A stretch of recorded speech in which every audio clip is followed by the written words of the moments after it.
Welcome to Course Close-Up with my co-host Ed Marin. This is Mike Fiorillo. This is lesson 2. We're going to do an intermediate game, and we have 2 outstanding professional golfers with us, golf pros. To my left, Ryan Morian of Oakland. And Ryan, we're here at your practice area. Thanks for having us. Good morning. Welcome. And of course, to his left, the golf pro at the country club, Mike Ferry. Mike, good morning. Thanks for coming out. Good morning, guys. So, Ryan, why don't you first tell everybody about this nice practice area you have here? Sure. Yeah. I mean, we've got an abundance of grass tee here. You know, probably 60 or 70 stations. A couple years ago, you can see behind us, we've developed a short game area that has plenty of chipping and pitching space. A few holes. You know, oftentimes we'll leave the chipping nets down there, just some amenities so people can practice the full part of their game instead of just coming out here with the driver. And both of you guys said today we're working on the intermediate game. And Mike, what does that mean for an amateur golfer like Ed and I? How important is the intermediate game, and how do you get better at it? Well, last week we did a short game, so now we're stretching back a little bit farther. You know, that 50, 60, 100-yard shot, then working back from there. And how important is it to be good at that? What does it eliminate if you're good at it? Well, if you can get it on in one and at least 2 putt, you're going to save a lot of strokes. And there we go. So let's go to it right now.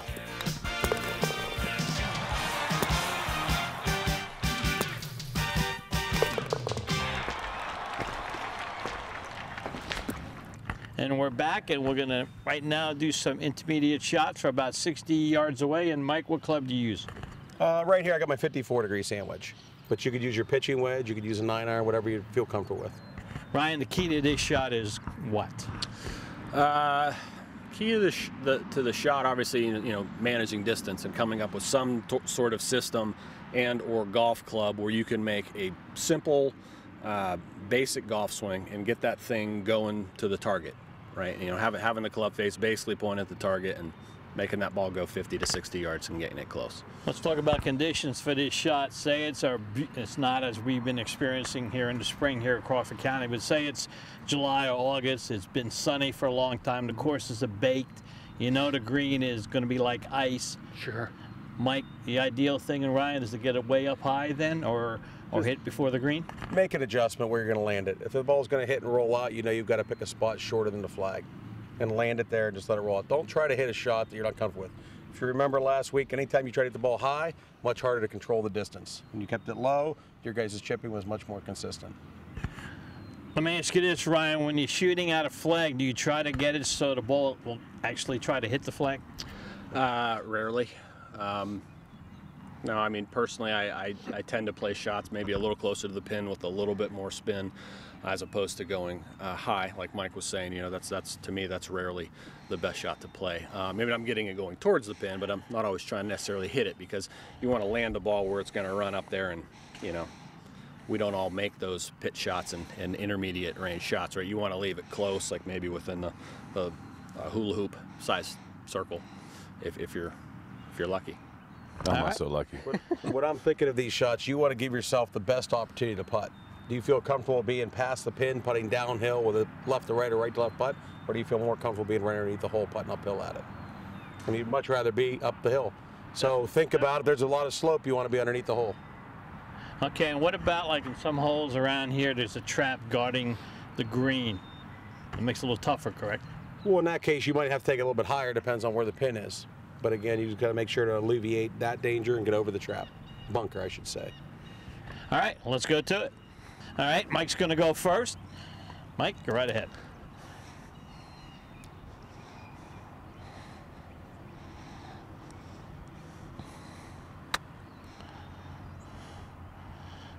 Good upshot right there. All right. So Let's see what Ed's got. Let's see what Ed's got. So again, you notice the ball did not get real high in the air. It landed short and rolled out to the flag. You're only about 2 inches behind the ball, too. No, we're trying to hit the little ball before the big ball. Do you know what that means, or do we have to explain that to you? Again, Mike, you're going to have to show pictures for Ed. He's a visual learner. Oh boy, that's a good start. It is, isn't it?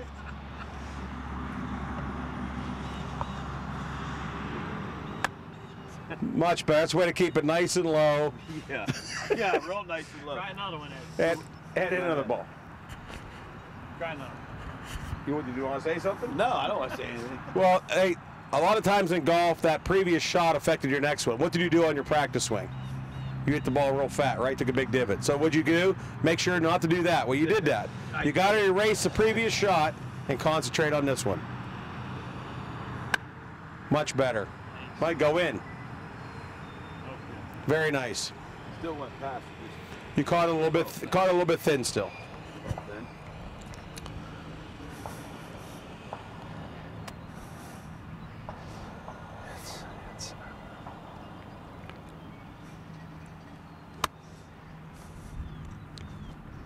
Boy, this guy's tough. If he could ever figure out how to line up at the flag, he'd be pretty good. It's a great shot. So, but you said you still wanted to keep it low. You know, like I mean, I prefer, because what's your danger that's in front of you right here with this shot? There's nothing. Right. You got now. If there was a bunker that was halfway and you need to fly it over, you might hit it a little bit higher. Okay. But play necessarily the shot that's given in front of you. Lower is going to be more consistent. The ground's your friend. Is there a question there? No, I'm good. So Ryan, if you visualize there's a bunker where the first flag is, and you've got it now taken up over that. Right. So I probably would choose a little bit of a different club than this. This happens to be one of my gap wedges. I think to manage height, again, if we're keeping this as simple as possible, you want to manage where the ball is in your stance and where the shaft points in relation to your body. And I think if this part of the club always generally points at your belt, right, and you change and you manipulate your ball position a little to a low shot would be somewhere around that right foot, a middle shot would be somewhere around the middle of your stance, and a higher shot would be somewhere closer to your left foot. And of course what that does is changes the angle of the club face, right? And that way you don't need to adjust how you're swinging. You don't need to make a longer swing or a shorter swing. You know, that angle alone is gonna help the ball go higher and or lower, right? So if I were gonna hit a high one, I would get it up here more. I would swing my arms back, like you said, and then I would rotate my body through, and hopefully that would be a shot that would go a smidge higher. That's not too bad. Notice the ball did not roll out much. It landed and stopped. Right, and that's not too bad for, a 50-degree wedge. Of course, if I needed to hit it higher, I would have selected a different club. Okay. So when you put it on your front foot, it'll... Correct, and opposite to that, if I'm going to put this off my right foot and have this club still pointing generally at my belt buckle, if I'm going to swing my arms back and rotate through, well, you have a little bit lower of a flight, right? And this is why practicing these types of shots is important, because you've got to get a comfort level with what club you're hitting and what trajectories they're going to go. And you might be the kind of person that likes to make one swing with a variety of clubs, or a variety of swings with one club, and that's, everybody's different there, right? And you talk about trying to hit the flag stick and things like that, but ideally you want to get the ball on the green. Get the ball on the green, give yourself an uphill putt. As you're going from driver down, your stance gets narrower, is that correct? You might be a little bit wider with the longer clubs, but I try to be at least shoulder width apart. Okay. Good job, guys. What are we going to do next? Now let's go on to a little bit more of the fuller swings. Okay. All right, now we're back and we're going to be hitting our 8-iron shots, and Ryan and Mike, use your wedge, use your sandwich, use your 60-degree. How is the 8-iron different, and how do you hit it differently? Well, of course, the longer the club, the tendency is going to be that you're making a full swing here, right? So the motion becomes longer, but generally, and the reason that I like to start with the short game is that you're trying to find some way from the top of your backswing to get to an area where we just pitched from, and then rotate through and look at the target, and hopefully the results are more speed and more height and more distance. Okay, Mike, 8-iron for you. How far should a person hit an 8-iron? Does it depend on the age or the ability? It's different for everyone. I mean, those guys on tour hit 8-irons anywhere close to 200 yards, and I'm around 160, and Ed's probably around 120. So it's different for everybody. I beg to differ on that. We'll see here in a little bit. but it's different for everybody. I mean, a lot of it has to do with the club head speed and a little bit of age. And awesome. When should you use an 8-iron? Like you said, different on distance, but about wind. If it's a windy day, should you? If it's windy in your face, and usually hit an 8-iron like 140, but it's real windy day, should you go down to a 7? Yeah, I mean, I like that idea a lot. You know, taking less club, swinging smoother, swinging easier, keep the ball lower under the wind, tends to be more controlled. So, you know, if you typically hit your 8-iron 140 and it's a real windy day, it might be 115, 120, or maybe even 100 yards. And that would be a great time on the golf course to use a pitching motion with a longer club to achieve the same result, right? Because remember, like we said, generally speaking, keeping the ball lower, it's easier to control, it's easier to hit solid, and easier to get close to the pin, which of course is the goal. Let's reverse that, Mike. The wind's at your back and it's a heavy wind. Do you use, what do you use? Still Just use take one the more 8? club. I mean, you might, instead of an 8, you might go to a 9. Just go up one. Keep it simple. I mean, when you're hitting shots like this all the way through, I mean, I very seldom ever going to swing at 100%. 85%, try to control the distance and make solid contact. All right, let's get to it right now. Mike's going to go up first. I thought Ryan was going first. I did too, but I said, He's always trying to throw somebody under the bus, huh? So I think our target here it looks like is the red flag. Just try to make solid contact going out towards the red flag. So for me, the golf ball's in the middle of my stance, trying to swing about 85% and make solid contact. So let's see if we can accomplish that.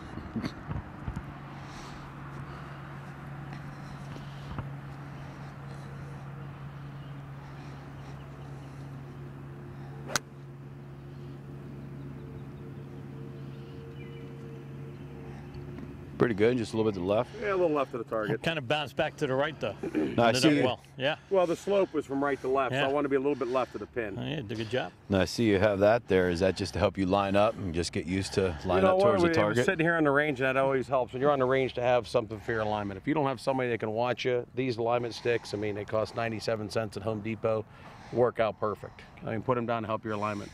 Now, when you line up for a long shot like that, how do you line up to the target when you don't have something like that there? So first I'm going to put the club face through my target that I want to go with an intermediate target right in front of the golf ball. And then from there, I'm going to try to get my feet parallel to that target. Okay. Make sense, or do I need to show pictures? No, it makes perfect sense. Didn't know that Home Depot had a golf section. So I learned something new today. All Well, go right. ahead, Mike, you're All right. up. I think Mike's using a 3-wood here. So we put that alignment stick there, but you don't use it there. Why don't you just do it without it?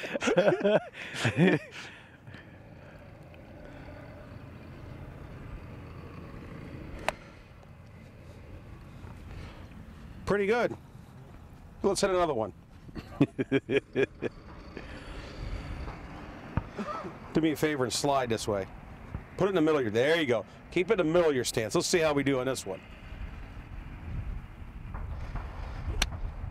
Look at that. Much better. You know, there's kind of hope for you yet. Thank you. Thank you, right there. Now comes Ed. Not too much coffee today. Ed's wearing his tiger pants Double today. mocha. Chocolate mocha, iced coffee.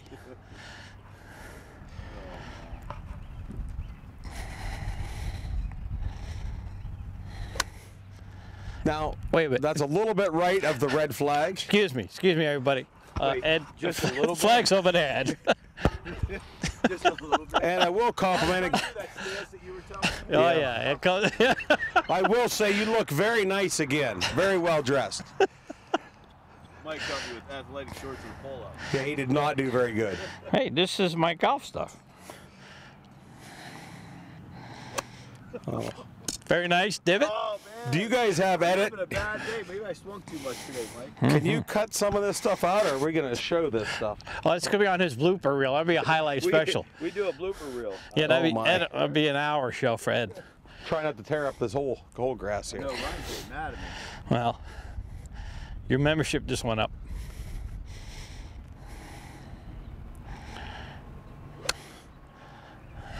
You got to do something about that. Can you swing it one instead Absolutely. of Yeah.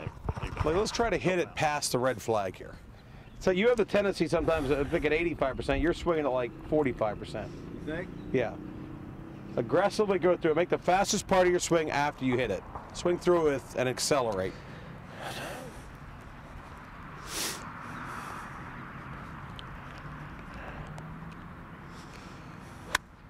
That's better. Better.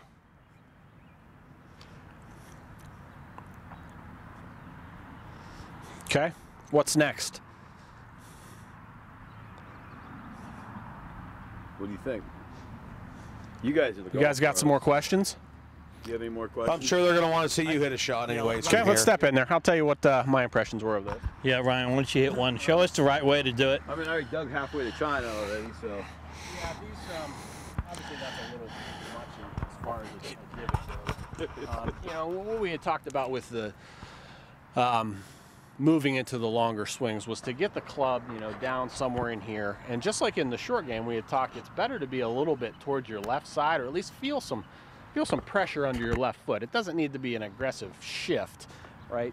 So getting to this foot and then, you know, being able to rotate our body. You know, I see Mike and Ed both there, you know, the tendency was to try to spin back this way, right? And then you've got more pressure under your right foot, and wherever you have that pressure is, generally speaking, where the club is going to bottom out, right? And that's where you would want the golf ball. So To put it in another frame of mind, that what Ryan's talking about, if you just throw a baseball, you transfer weight from your back foot to your front foot. Right. You shoot a basketball, you're shooting from the ground up. You rotate. Well, with golf, the same thing. You want to get that shift from the right into the left side. It's actually the perfect example, right? If I were throwing this underhand, I certainly wouldn't throw it underhand this way. Right, you know, you would throw it underhand and go to the target, right? And you know, golf's not any different. Have you seen that throw? No, but I was going to say, please don't let Ed throw the ball. Just Ed throw. That'll be the next course close-up. So you know, I would like to see a setup somewhere in here, you know, and just watch the pressure in relation to the feet. Right, so most of that pressure is now under my left foot, and I was able to turn a little bit, getting the club squared and the ball moving generally to the target. So when you're turning, gentlemen, you're trying to get your belly button, when you're done, facing the target? towards the target. And the pressure more under your left foot than your right. Yeah. So a good drill then would be to see where you end up. Sure. Yeah, I mean, the simplest drill that I use is simply to have somebody hold their finish after they've hit a ball for 3 seconds or until the ball hits the ground. And if you find yourself ending up like this, put yourself in this position. And eventually, if you do that enough times, you'll train yourself to get to that position. So that's something, Mike and Ryan, that all us amateur golfers can do at a driving range, either here at Oakland or at the country club or any driving range, is to take time with the intermediate clubs, hit them and see where you're ending up and make sure you're coming through. And if your belly button is looking at finishing at the target and you're hitting the ball pretty well, that's how you're coming along. Absolutely. It helps work on your sequence. It helps work on your balance. You know, and in the long run, if you can't swing with good sequence in balance, you're never going to add speed and you're probably never going to hit the ball much further. Mike and Ryan, see if you can answer this question for me. You guys probably walk through when people are at your driving range. How much time do people spend with the intermediate clubs, making sure they're hitting it well compared to the drive, and see how far they can hit it?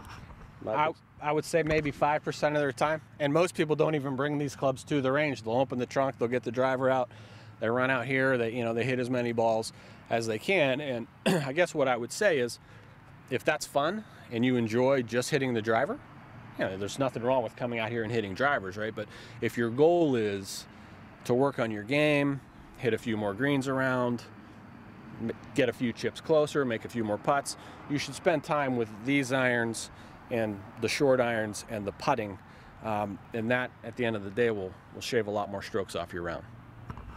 Mike, anything you want to add? No, that was perfect. I mean, again, the short game is 2/3 of your games when it comes to scoring. If you want to lower scores, you got to work on the short game and back from there.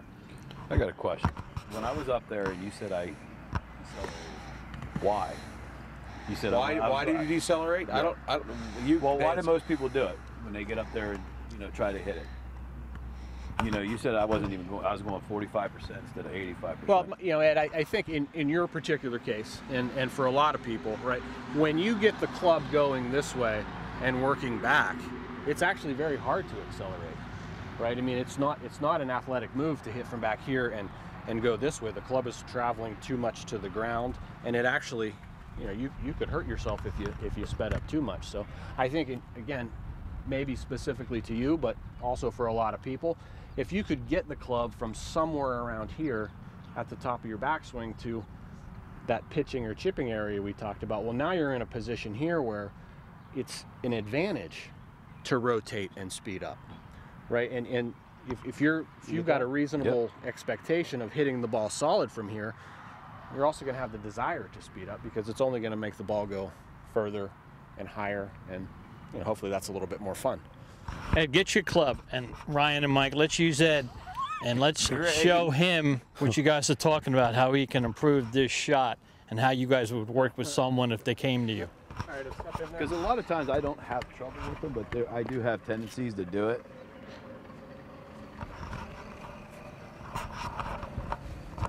All right, let's do this. Let's make just a backswing and stop at the top of your backswing. All right, so from here, I'd like to see this happen. From there, you kind of need to turn, right? And then I'd like to see you get into a position like this, right? Get that weight on there. Like we said, pressure there. Maybe a little bit of that.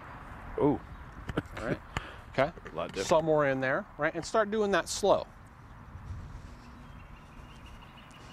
Good. Can we try to take a full swing now? Yeah. Maybe half speed. Okay. Yeah. Sure. Look at your rotation. Look where you're pointing right now. Your weight's still hanging back. Was it really? Think about your follow through here. Just get to your follow through position. Make just a backswing again. Let's show you this again. You normally get your backswing up here, right? You're going to get to somewhere in there. That's about where you chipper pitch from, right? You've got to go that way. And then you got to fall through. Get that weight on that front foot. Yeah, like Mike's analogy, let's not throw from here.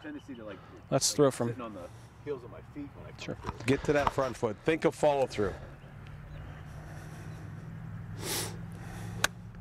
Better. Good contact. Look at it. It's a little bit better. Look where your belt buckle's pointing.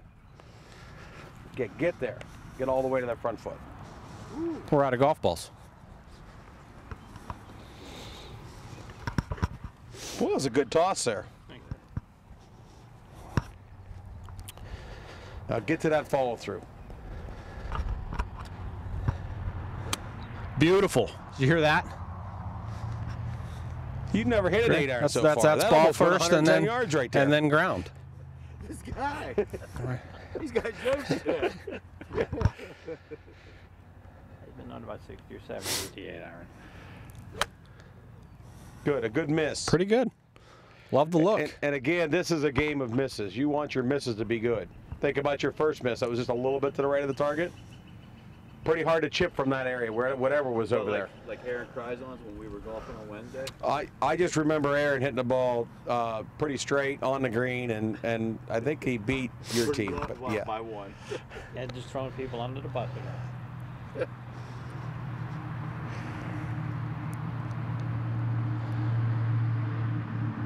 And hold it right there. Beautiful. So there's the drill we're talking about. And maybe even there. Finish. A little bit. Good.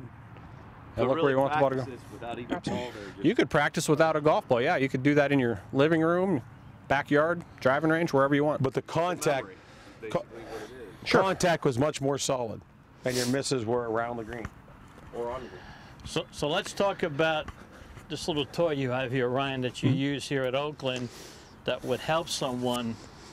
Yeah, that you're talking about if you're filming their shot, how would it help so them? That is, I guess we'll get a look at it. This is, pretty basic stuff here. This is just an iPad and a stand. It's got a program on it that anybody can get in an app store somewhere. And you just video it, and it'll show slow motion what they're doing at every step in their swing. And I mean, a lot of times people are fairly visual learners, and seeing what they're doing wrong and maybe putting a circle or a line on there as a reference point helps them, educate themselves on how to hit it better. And then, you can work on things for 15 or 20 minutes, and then you do another video. And then you can do a side-by-side comparison. And a lot of times that helps people just accelerate their learning.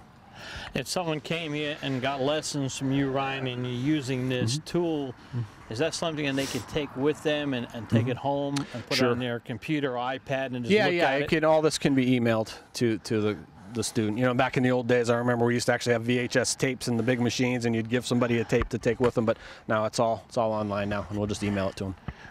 Mike, how important is taking stuff like that, video and stuff, iPads, to help people get better in the game of golf?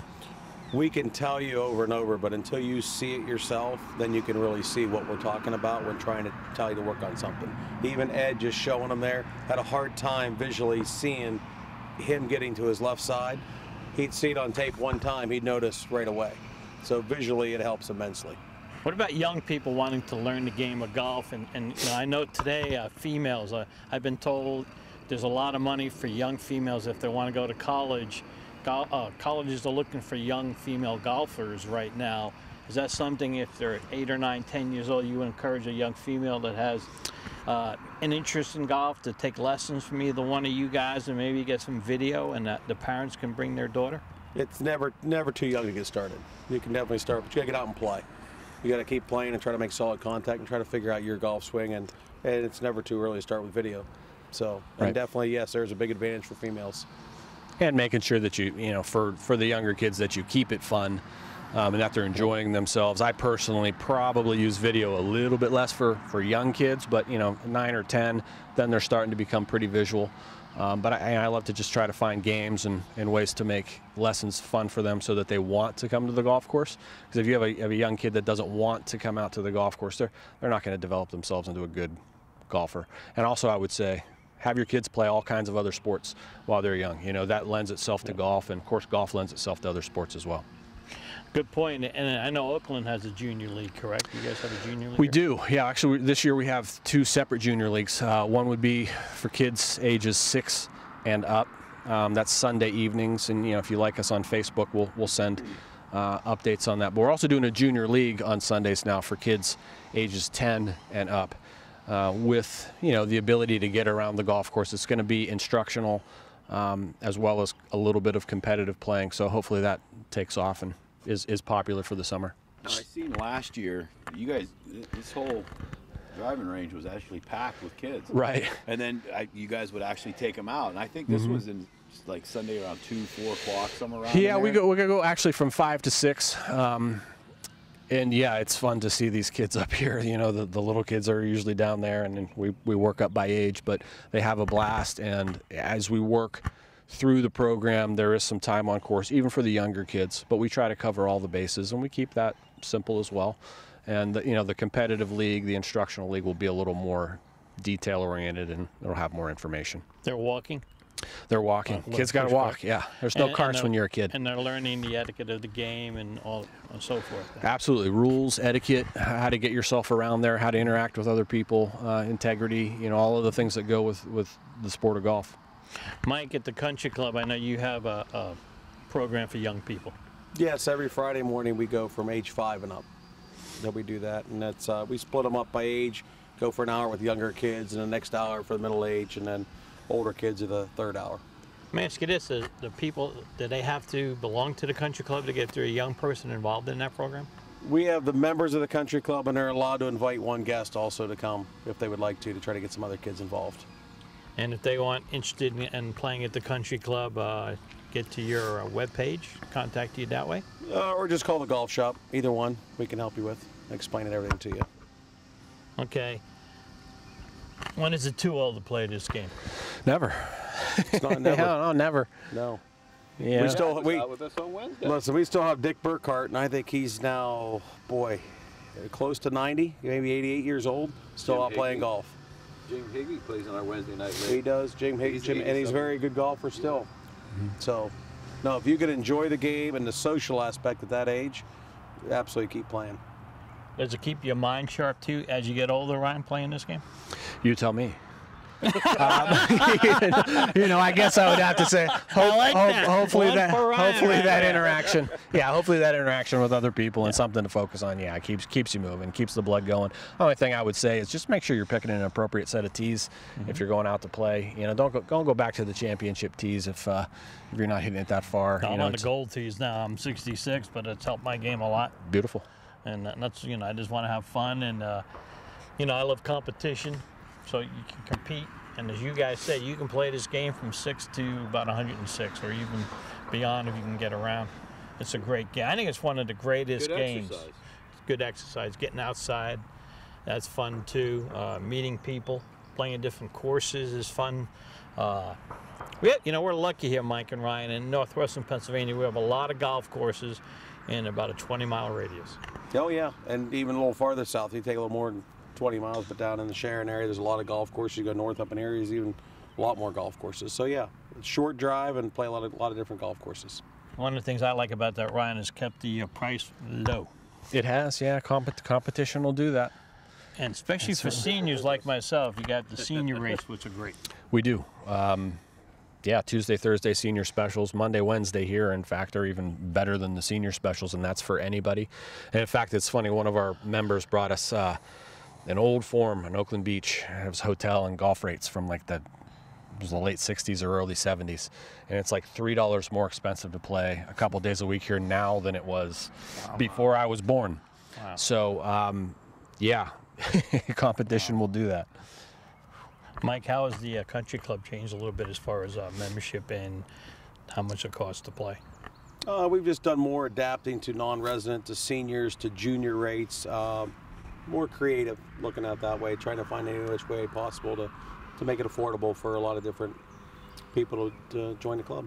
So if seniors want to play golf only at the country club, you have a senior rate to join? To join, yes. Over the age of 70, there is a lower rate for seniors. So, Wow. So that's something else they can check out if they want to get involved there. absolutely. Ed? Yeah, sorry, I stole Ed's mic. Oh, no, no. That rev's really good when Ed's quiet. You notice that? Guys, any other shots we should take care of with the intermediate, or should we wrap this segment up and get to the next one? Don't be afraid to try different clubs. I mean, again, what you feel comfortable with. I mean, I see that you hit the ball very high. I mean, don't be afraid to hit an 8-iron, 9-iron when you're hitting these intermediate shots. What you feel comfortable with and get it on the green. So go out there and try different shots. And as far as clubs are concerned, there's a lot of different clubs out there. I'd imagine, to piggyback what Mike said, find the clubs that you feel comfortable with. It doesn't matter what the brand is. Yeah, I agree. I mean, all of these companies nowadays are making good product. Find something that you like the look of, one, that'll give you a little bit of confidence. And, the next thing two, fits your game, right? If you need clubs that are, altered in a certain way to make sure that the club bottoms out to hit a straight shot, do that. It's really important with wedges, right? It's, they've got these bounce angles is what, the technical term for them. And it has to deal with how you interact with the turf. And when somebody wants wedges from me, I'm as simple as just give them 4 wedges in different bounces. We go out and hit some shots with it, and they pick the one that they interact the most with. That'll also help you with, angle coming into the green, spin coming into the green if you ever decide to hit shots like that. But, yeah, equipment is extremely important. I want to talk about that for a minute to Mike and Ryan about equipment, because not to knock anything, but I know for a long time people will go to Dick's or the PGA golf stores, if they have one locally, and they'll buy clubs, but most of the time in this part of the country they're hitting them inside and trying to discern what kind of club you have. Would you guys recommend for people to wait, go outside and hit them before you purchase clubs? And I know you guys, being that you're local here, if people wanted to buy clubs here, go see both of you, and I know, correct me if I'm wrong, Mike and Ryan, they can take the club, go to your driving range, hit it for a while, see if they feel comfortable. How important is that, Mike and Ryan? Well, not only can you hit it, you get to see the result. I mean, they tell you all the numbers inside, but at least me, I'm a visual person. I want to see how it reacts, see how it flies.